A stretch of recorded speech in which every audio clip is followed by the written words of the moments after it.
Bonjour Monsieur Mbelou. Bonjour Monsieur Etienne Nando. Bienvenue sur Congo One. Monsieur Mbelou, Joseph Kabila a entamé le samedi 30 mai des consultations politiques avec différentes forces politiques au Congo, et ces rencontres devaient se tenir au Palais de la Nation à Kinshasa. Et pour les premiers jours, Kabila devait recevoir les confessions religieuses et les chefs coutumiers. Mais il semble que ces consultations initiées par Kabila aient du mal à démarrer, et d'où les reports qui en a été fait pour le lundi 1er juin. Est-ce vraiment une surprise, ces débuts qui ressemblent à un raté? Non, ce n'est pas une surprise du tout. Regardez ce qui risque de se passer. Il y a eu plusieurs initiateurs de ce fameux dialogue-là, ou plusieurs propositions faites autour de ce fameux dialogue-là.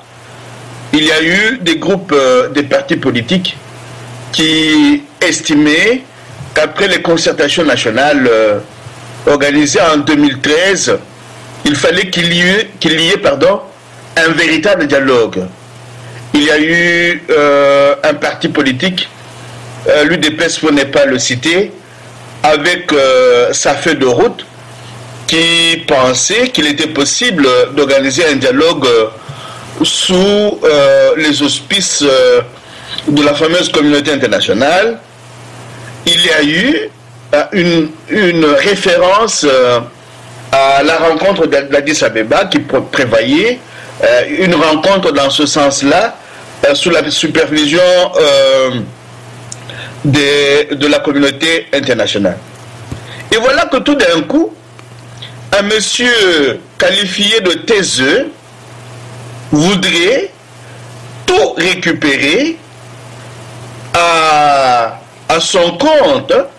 Il s'improvise comme le meneur de ce fameux dialogue-là, et il commence à recevoir les différentes organisations et partis politiques les unes après les autres, les uns après les autres, comme pour se donner une légitimité qu'il n'a pu avoir ni en 2001, ni en 2006, ni en 2011.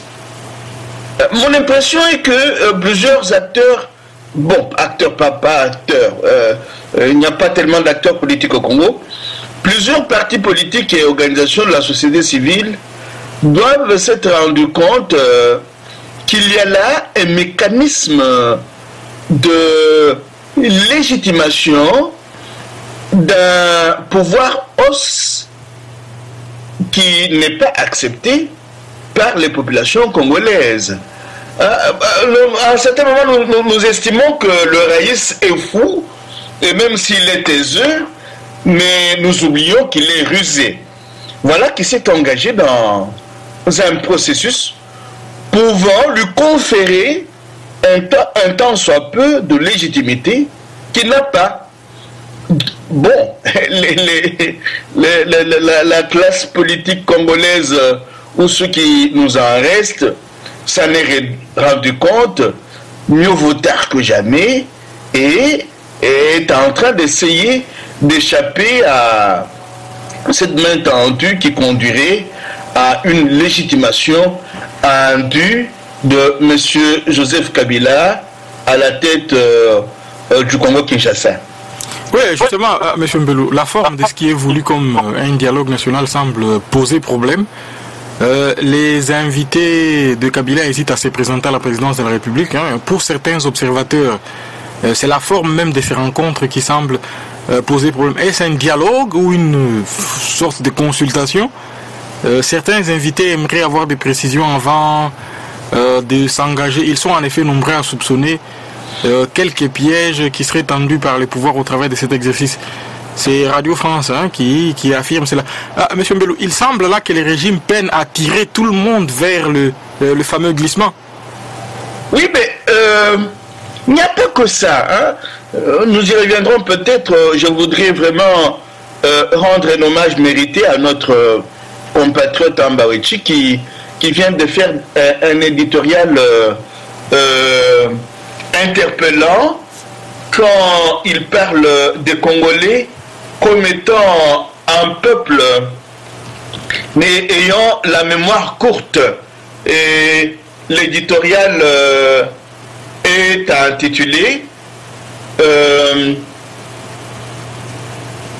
Congolais, peuple sans mémoire. Est-ce possible qu'après les consultations de 2013, on puisse encore en organiser? Il avait été dit que les consultations de 2013 avaient réussi à produire la cohésion sociale. Et il y a eu même un gouvernement issu des concertations de 2013. Comment peut-il se faire qu'après ces concertations, qui avaient réussi, entre griffes, à créer de la cohésion sociale, on puisse en initier d'autres? C'est pour vous dire que ce que Ambaoiti dit dans son éditorial est tellement vrai que plusieurs d'entre nous oublient que depuis les années 60, nous passons d'un dialogue à un autre. Nous passons des concertations à d'autres. Nous passons des dialogues à d'autres sans que cela produise des résultats escomptés pour des populations congolaises. Le comble est que nous n'arrivons pas à nous arrêter pour dire mais qu'est-ce qui fait que nous puissions organiser tant de dialogues, tant de concertations, tant de conciliambules sans que le vécu quotidien du peuple congolais puisse s'améliorer? Malheureusement, ces questions-là ne se posent presque pas, et malgré le fait qu'entre les fameux dialogues initiés à travers l'histoire, les fameuses concertations initiées à travers l'histoire, il y a des élections pièges à con qui sont organisées, arriver à trouver un moment d'arrêt pour questionner notre histoire semble être devenu une équation difficile pour la majeure partie des populations congolaises. Et là, je vous dis que M. Ambaoiti a raison d'écrire Congolais, peuple sans mémoire. Et malheureusement ou heureusement, c'est un Allemand qui organise sous forme de fiction un documentaire qui prend au dépourvu certains acteurs politiques qui ont été en tournée à l'est du pays pour les questionner sur ce qui se passe réellement au pays depuis plus de 20 ans. Vous voyez, c'est quelqu'un d'autre, un étranger dont le pays est impliqué depuis 1985 dans la cannibalisation de l'Afrique, qui vient reposer les questions essentielles que nous, Congolais, avons essayé d'escamoter pendant 20 ans en dressant ce qu'il appelle le tribunal pour le Congo. Et là, vous imaginez, malgré toutes les images des foules que les politiciens congolais sont en train de réaliser à l'est du pays, il y a ce tribunal-là qui est dressé au cœur du village pour nous dire mais qu'est-ce que vous faites de votre histoire de ces 20 dernières années? Et là, j'attends impatiemment lire les interventions des acteurs politiques congolais, des politicards congolais dans ce tribune-là, à ce tribunal-là, pour voir s'ils ont réellement le sens de l'histoire. Déjà, la petite intervention du gouverneur du Sud Kivu prenait parti pour les entreprises transcontinentales qui sont en train de piller le Congo et de s'aimer la mort. Vous voyez? Donc nous avons un problème très sérieux, c'est notre relation compliquée à notre histoire, qui ne nous permet pas de pouvoir résoudre les problèmes après les autres, mais qui au contraire nous pousse à accumuler des problèmes sans solution les uns après les autres. Et ces problèmes-là finissent par nous rattraper quelque part et par handicaper la bonne marche du pays. Très bien, mais M. Mbelou, une question qui revient quand même pourquoi un régime qui arrive en fin de cycle tient-il absolument à organiser ces concertations à répétition au lieu de s'engager dans un processus de passation de pouvoir? Et pourquoi lui, Kabila, entretient-il encore le flou sur son avenir politique? Vous savez, la question que vous posez vaut son pesant d'or, mais elle demande d'être approfondie. Le régime arrive au bout de quel cycle?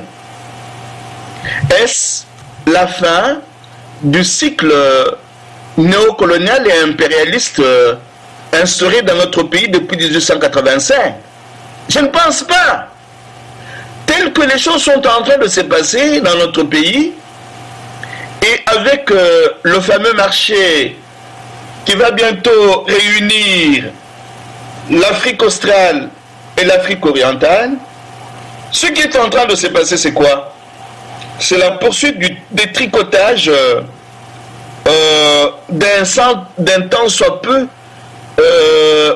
d'esprit national créé pendant tout un temps dans notre pays, dans les pays voisins, pour pouvoir réaliser un marché ultralibéral autorégulé. On tend vers cela.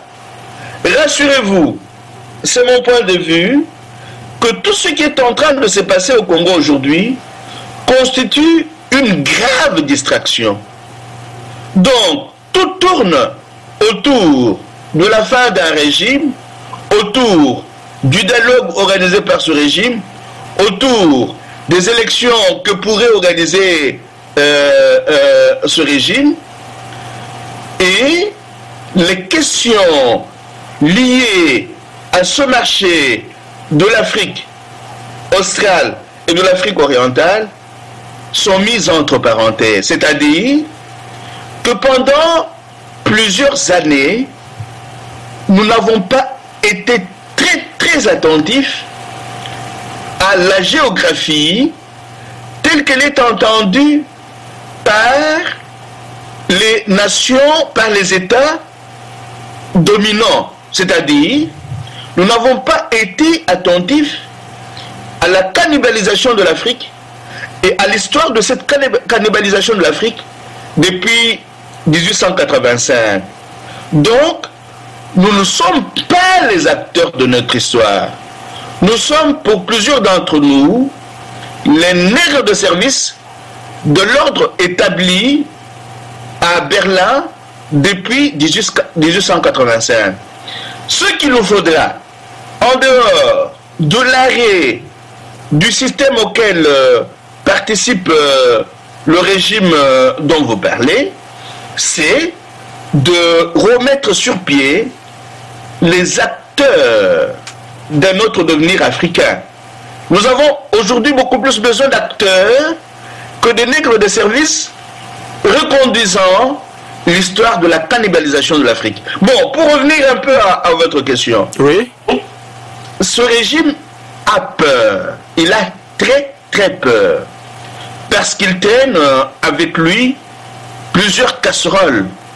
S'il accepte de passer démocratiquement, il aura scié la branche sur laquelle il est assis. C'est cela qui lui fait énormément peur. Et le jeune homme qui est au cœur de ce régime traîne avec lui plusieurs crimes, des crimes contre l'humanité, des crimes économiques, des crimes de guerre. N'oubliez pas qu'aujourd'hui, nous sommes le 1er juin, le jour où Fidel Bazana et Floribert Chebeya ont été trucidés, et jusqu'à ce jour, la lumière peine à être faite sur ce double assassinat, d'où l'interpellation de Ambawechi. Comment se fait-il que nous, qui nous sommes émus le 1er juin 2010, puissions nous taire aujourd'hui en oubliant qu'il y a 5 ans seulement, l'un des meilleurs d'entre nous, avec son chauffeur, venait d'être assassiné par le pouvoir en place. Voilà, autant de questions. Mbelo, oui.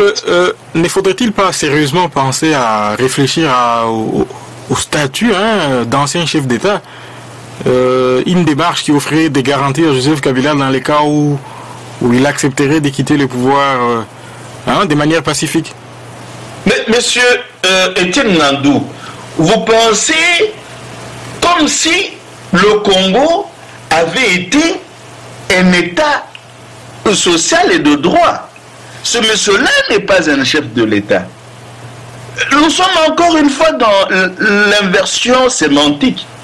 Ce monsieur-là est un mercenaire. Comment voulez-vous qu'on accorde un statut d'ancien chef d'État à un mercenaire? Voilà, c'est là que l'histoire nous joue des tours. Nous avons vite oublié que ce monsieur-là est arrivé au Congo dans les culottes de James Kabarebe, qui avait été avec son chef Paul Kagame, Yoweri Museveni et les autres, qui avaient été impliqués dans la guerre menée par les anglo-saxons contre l'Afrique des Grands Lacs.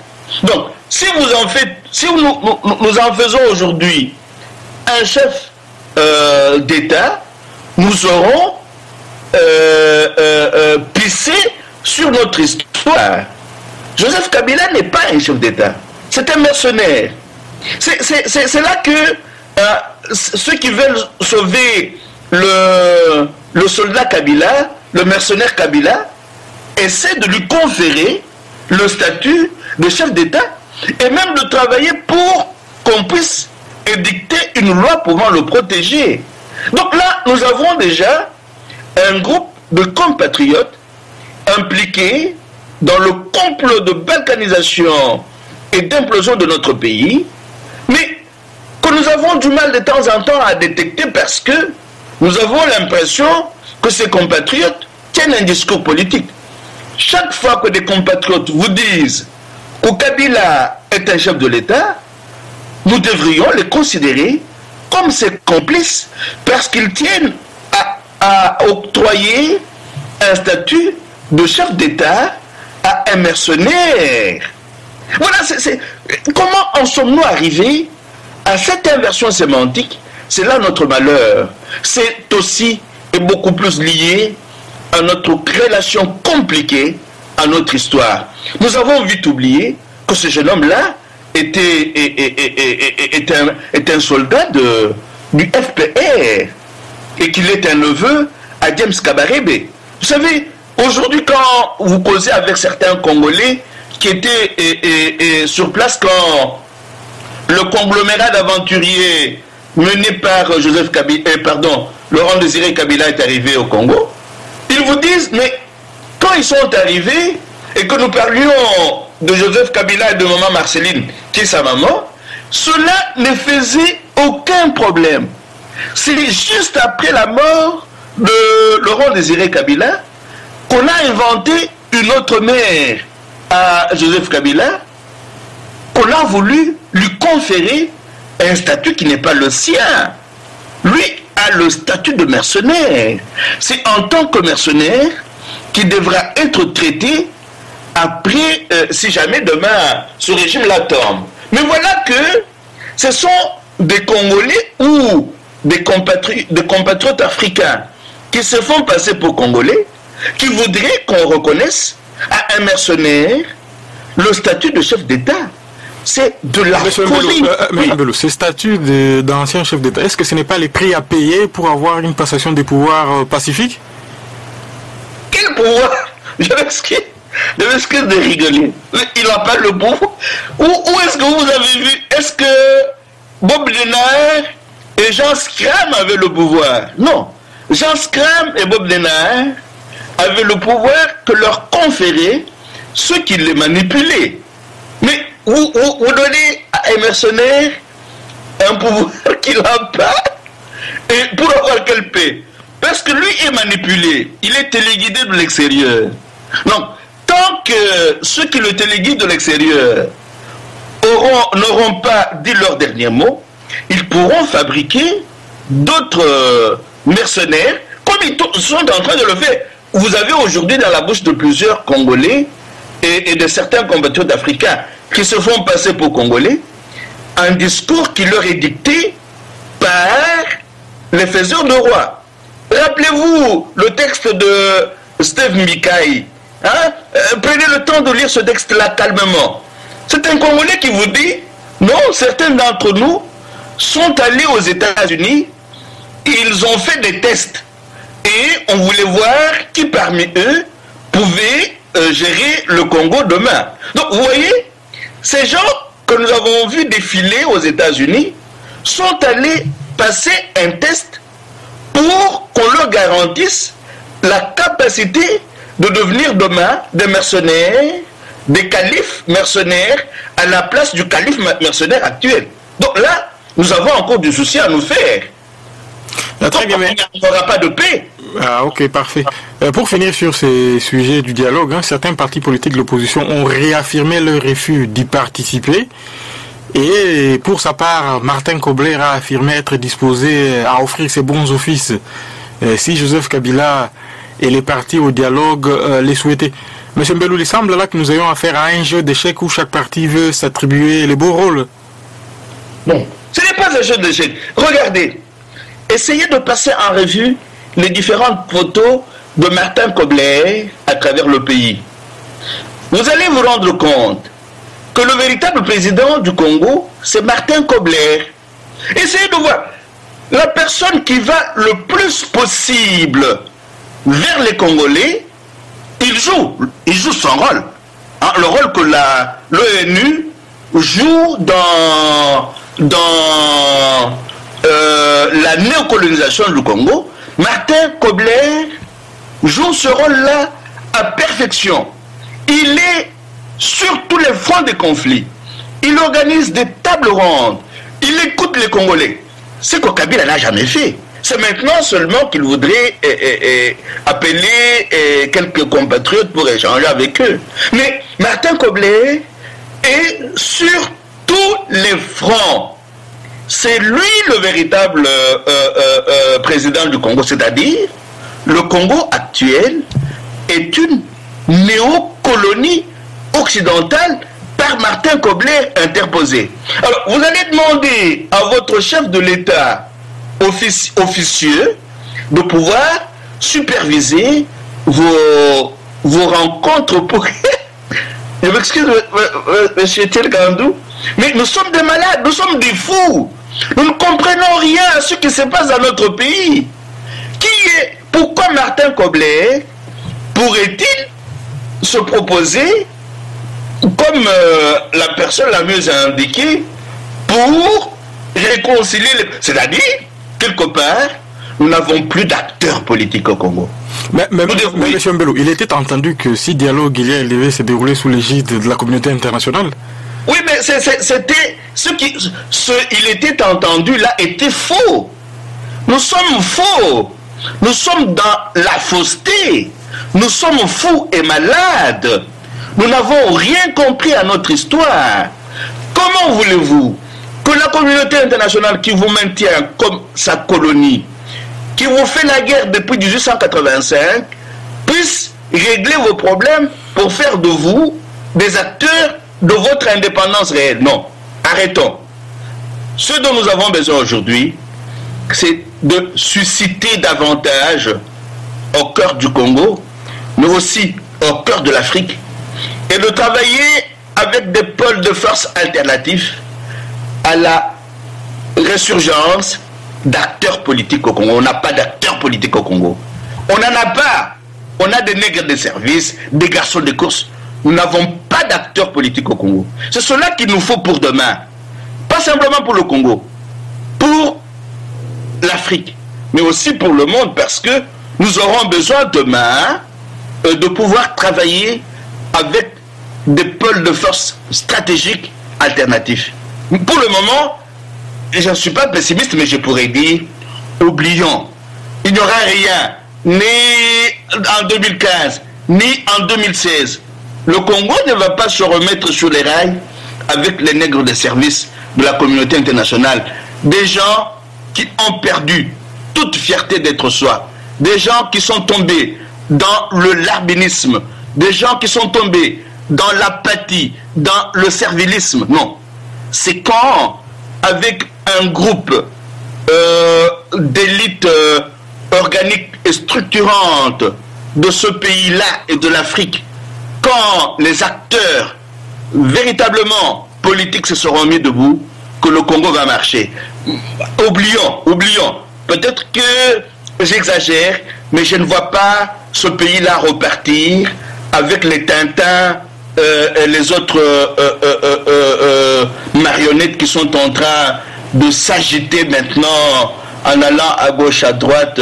Je vous affirme que ce que Steve Mikaï dit là est vrai. J'en ai rencontré ici qui m'ont dit la même chose. Ils ont été testés aux États-Unis. Et ce n'est pas avec ces messieurs-là qu'on va construire le Congo de demain. Très bien, autre chose, dossier les tribunaux sur le Congo, voilà ce qui s'apparente à une fiction. Vous en avez déjà touché un mot tout à l'heure. Il s'agit d'un projet de théâtre et un film qui sont associés à ces projets. Et vous avez souhaité en dire un mot, Jean-Pierre Mbelou. Est-ce par envie de voir tout cela devenir réalité? Effectivement. Vous savez, nous accusons souvent l'extérieur. Mais j'ai l'impression qu'à un certain moment, malgré le fait que cet extérieur est fasciste, nous avons de la peine à saisir les occasions qu'il nous offre. Regardez, il n'y a pas longtemps, au Parlement européen, une proposition de loi sur les minéraux de sang a été faite. Si nous avions un État digne de ce nom, des délégués congolais seraient venus en Europe pour discuter carte sur table avec les initiateurs de cette loi-là. Nous n'en avons pas vu. C'est au contraire Marie Arena et Louis Michel qui ont parlé de cette loi-là. Peut-être pour des raisons qui leur sont propres et que nous ignorons. Maintenant, c'est un Allemand qui a son projet. Un projet qui aurait été celui des Congolais depuis le début de la guerre. On peut même dire que depuis le début de la guerre, c'était difficile. Mais déjà en 2010, avec la publication du rapport Mapping, nous aurions dû sauter sur l'occasion, comme l'un de notre Amouli Riti l'a fait, pour dire non, il y a nécessité de pouvoir avoir un tribunal congolais, un tribunal sur le Congo digne de ce nom, pas chapeauté par ceux qui ont initié les guerres de prédation et de basse intensité. Il n'y a rien eu. Même quand le rapport de 2010 a souhaité qu'il y ait des chambres mixtes pour juger les criminels impliqués dans tout ce qui se passe au pays depuis 2002 jusqu'à ce jour, il n'y a rien eu. Il y avait déjà eu dans les autres rapports, je crois, dans le rapport qui avait été publié après le dialogue de Sun City, une proposition de créer la commission vérité et réconciliation, parce que tant qu'on n'aura pas fait la vérité sur ce qui s'est passé dans les grands lacs africains, comme le dit entre autres le docteur Théogène Rudasingwa, rien de consistant ne pourra s'y faire. Mais regardez qu'aujourd'hui, c'est un Allemand qui voulait en faire un documentaire, et quand vous lisez le texte qui sert de référence à ce qu'il est en train de faire maintenant, il vous dit qu'il voudrait être un acteur, qu'il ne voudrait pas que demain, quand on lui demandera où étais-tu quand on tuait les gens au Congo? Ils puissent dire qu'ils n'étaient pas informés. Voilà quelqu'un qui se lève et qui dit qu'il voudrait être un acteur et qui initie un tribunal sur le Congo sous forme de fiction. Mais si nous étions responsables de notre histoire, nous pourrions transformer cette fiction en réalité. Parce que, à mon humble avis, tant que les acteurs impliqués dans cette guerre resteront impunis, tant que la justice et la vérité ne seront pas faites sur cette guerre qui a duré plus de 20 ans dans cette Afrique des Grands Lacs, rien ne pourra marcher. Merci à cet Allemand, malgré les limites de son projet, mais il a eu quand même le courage d'initier quelque chose et de prendre les acteurs politiques congolais au dépourvu à l'est de notre pays. Pendant qu'ils disent mobiliser les masses, lui pose des questions de fond. Qui a été impliqué dans cette guerre? Les multinationales, les milices, le gouvernement, les pays voisins. Comment faire pour que les responsabilités de tous ceux qui ont été impliqués dans cette guerre-là puissent être établies? Les Congolais et ceux qui estiment être politiciens du Congo ont déjà mis ces questions-là entre parenthèses. Ils n'en parlent plus. Donc, il fallait qu'il y ait cet Allemand formé à l'école de Todorov. Alors j'ai compris peut-être pourquoi cet Allemand formé à l'école de Todorov a osé initier ce tribunal pour le Congo. Todorov est l'un des philosophes et penseurs qui essayent de lutter pour la survie de l'humanité. Peut-être que son élève ou son étudiant se serait laissé influencé par lui, par cet homme qui essaye de se battre contre toute forme de barbarie à travers le monde en essayant de fustiger le racisme, la cupidité, le mépris des autres et l'esprit de domination. Mais M. Mbelou, ce projet bénéficie des soutiens et financements des grandes institutions occidentales, comme la radio-télévision suisse RTS et Brussels Airlines, par exemple. Est-ce que cela ne pose pas des questions sur son objectivité? Ah oui, là, vous avez tout à fait raison de poser cette question-là, c'est-à-dire, moi je vois une œuvre, entreprise, avec ses limites. Et je nous pose la question, qu'est-ce que nous avons fait? Allons dans le même sens. Que sommes-nous encore capables de faire pour que les limites de ceux qui financent ce projet-là puissent être dépassées?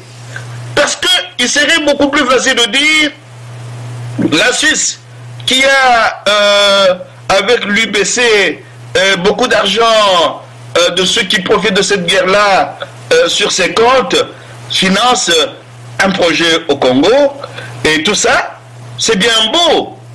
Mais nous faisons quoi? Là, il y a un pas qui est effectué. Est-ce que nous serons capables d'arrêter avec toutes ces conneries, et ces élections pièges à camp pour dire luttons d'abord pour que la vérité puisse être faite sur cette guerre. N'allons pas aux élections bidons avec les messieurs et les dames impliqués dans cette guerre de prédation et de basse intensité. Ne nous laissons pas coacher par ceux qui sont impliqués dans cette guerre de prédation et de basse intensité. Parce que ce documentaire-là pose aussi le problème de la place de l'ONU dans cette guerre. Comment expliquer qu'il y ait autant de casques bleus et que les crimes se commettent là où ces casques bleus sont commis? Voilà. Donc, ce documentaire aura l'avantage de mettre le doigt sur la plaie, même si, comme toute œuvre humaine, elle ne nous fournira pas toutes les solutions à la tragédie congolaise et à la tragédie des Grands Lacs. Mais ce monsieur-là aura eu le courage d'oser. Très bien, pour finir, cette semaine, le professeur Mbata était de passage ici en Belgique et il a organisé une conférence sur, si je ne me trompe, c'était sur la situation, l'actualité politique qui est actuellement à Kinshasa. Et vous y avez assisté. Quel a été le déroulé de son séjour ici en Belgique, M. Mbelou? Nous étions d'abord très contents de pouvoir l'accueillir, les jeunes Congolais qui sont à Louvain-la-Neuve, les jeunes Congolais de Belgique et le groupe Epiphanie. Vous savez que on avait attenté à la vie du prof Mbata en Afrique du Sud. Et il nous était vraiment agréable de pouvoir le revoir et de l'entendre sur certaines questions d'actualité. Et l'une des questions qui a été abordée, ça a été celle de la décentralisation qui est en cours aujourd'hui au Congo. Nous posions la question de savoir si c'était une question constitutionnelle ou c'était simplement une stratégie politique.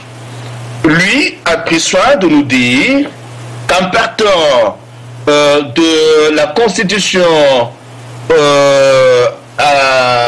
de 2005, il avait été prévu que après les élections de 2006, la décentralisation se fasse en ayant 3 mois. C'est-à-dire que du point de vue constitutionnel, cette question vaut la peine d'être abordée. Mais il a ajouté qu'après la modification de la Constitution de 2011, il n'y avait plus de délai pour la réalisation de la décentralisation. Alors, pour lui, que cette question se pose maintenant, pendant que les élections sont en train d'être préparées, cela relève d'une stratégie politique de glissement. Mais si nous replaçons toute la question dans notre échange de cet après-midi, je vous dirais que le glissement fait partie de la cannibalisation de l'Afrique entreprise depuis 1885. Ce sont les différentes stratégies orchestrées par les néocoloniaux et les impérialistes pour pouvoir tenir le Congo sous leurs bottes et poursuivre leur exploitation éhontée de cette partie de l'Afrique. Très bien, merci beaucoup M. Mbelou et à la semaine prochaine. Merci bien M. Etienne Nandou et à la semaine prochaine.